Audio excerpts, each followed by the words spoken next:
नमस्कार, मैं हूं आपके साथ पूनम यादव। दिल्ली विधानसभा चुनाव की तारीख जैसे जैसे नजदीक आ रही है, वैसे वैसे सभी राजनीतिक पार्टियां अपना पूरा दमखम लगा रही हैं। इस बीच समाजवादी पार्टी के मुखिया अखिलेश यादव ने बड़ा ऐलान किया है। सपा प्रमुख अखिलेश यादव ने समाजवादी पार्टी को समर्थन देने की घोषणा कर दी है। साथ ही अखिलेश ने कहा है कि जो बीजेपी को हराएगा उसको सपा का समर्थन है। साथ ही अखिलेश यादव ने ये भी कहा कि दिल्ली में वो कांग्रेस का समर्थन नहीं करेंगे। ऐसे में दिल्ली में सत्ता की उम्मीद लगाई कांग्रेस की सियासी टेंशन बढ़ गई है।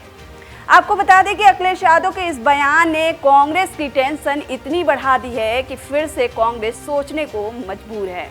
राहुल गांधी और अखिलेश यादव की जोड़ी लोकसभा चुनाव में खूब देखने को मिली थी, लेकिन इस जोड़ी का साथ दिल्ली में देखने को नहीं मिलेगा।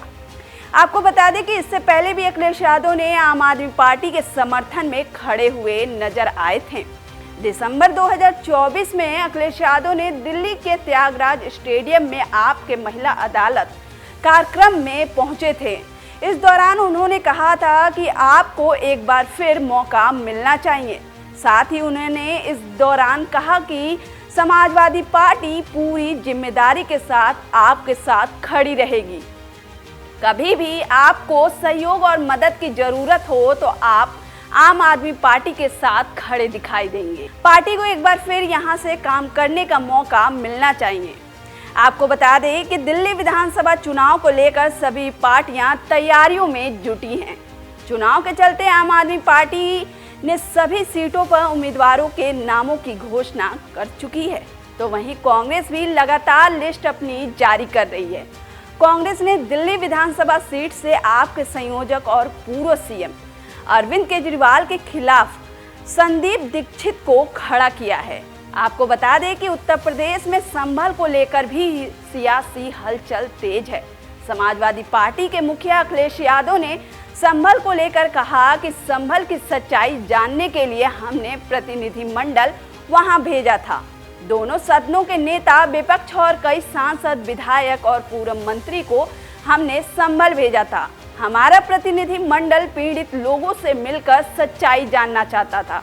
इसी के साथ अखिलेश यादव ने बीजेपी पर आरोप लगाते हुए कहा कि हमारे प्रतिनिधिमंडल को पहली बार प्रतिनिधिमंडल को जाने से सरकार ने रोका है।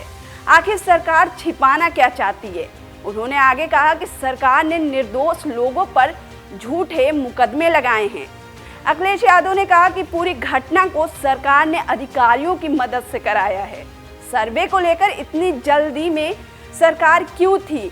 प्लेसेस ऑफ वर्शिप एक्ट के तहत ये सर्वे नहीं हो सकता था। लोगों की जान प्रशासन की गोली से गई है। संभल की सच्चाई अब तक पता नहीं है। अधिकारियों पे बहुत दबाव है। संभल में लोगों के साथ अन्याय हुआ है, जिन्हें चोट लगी है, पूरा शरीर काला पड़ गया है। इतनी पिटाई की गई कि जबरन बयान देने को दबाव बनाया गया था।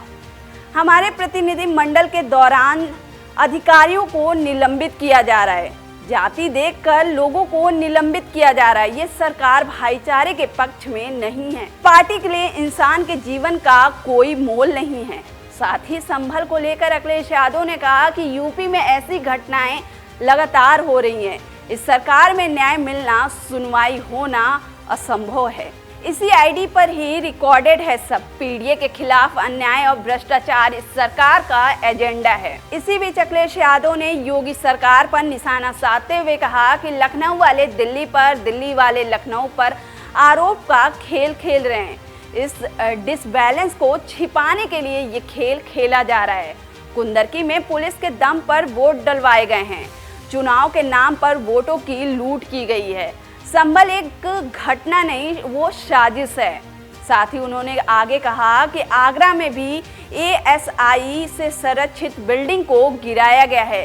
बिल्डिंग को तोड़ने वाला लखनऊ में छिपा है, सरकार उसे छिपा रही है। अखिलेश यादव ने योगी सरकार को लेकर हमला बोला। उन्होंने कहा कि सरकार में भ्रष्टाचार को लेकर झगड़ा चल रहा है। सारी सीमाएं तोड़ दी गई हैं। लोग भ्रष्टाचार छिपाने के लिए जान ले रहे हैं। लखनऊ में भ्रष्टाचार चरम पर है। ट्रांसफर पोस्टिंग का रेट तय है।